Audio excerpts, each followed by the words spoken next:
ద్వితీయోపదేశకాండం 28వ అధ్యాయం 1 వాక్యం. నీ దేవుడైన యెహోవా భూమి మీదనున్న సమస్త జనముల కంటే నిన్ను హెచ్చించును అని ఈ వాక్య భాగంలో రాయబడి ఉంది. అనుదిన దైవ కృపా కార్యక్రమం ద్వారా దేవుని మాటలు వింటున్న దేవుని బిడ్డలు ఆత్మీయులైన మీ అందరికీ ప్రత్యేకమైన వందనాలు తెలియపరుస్తున్నాం. దేవుడు మిమ్మల్ని దీవించును గాక.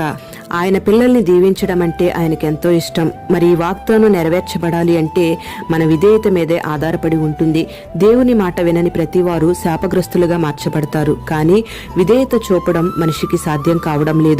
ఏదో ఒక ఆజ్ఞలో తప్పిపోతూ ఉన్నారు. అయితే సమస్త జనముల కంటే ఎక్కువగా దేవుడు నిన్ను ఆశీర్వదించాలి అంటే ఆయన మాట శ్రద్ధగా విని ఆయన మాటకు విధేయత చూపించాలి.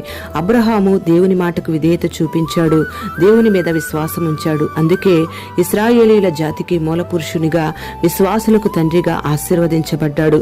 ప్రజలందరిలో గొప్ప ఆశీర్వాదాన్ని పొందుకొన్నాడు. మరి ఆ రీతిగా దేవుడు అబ్రహాము వలె నిన్ను ఈ భూమి మీదనున్న సమస్త జనముల కంటే అధికముగా అన్ని విషయములలో దేవుడు నిన్ను హెచ్చించి దీవించునుగాక.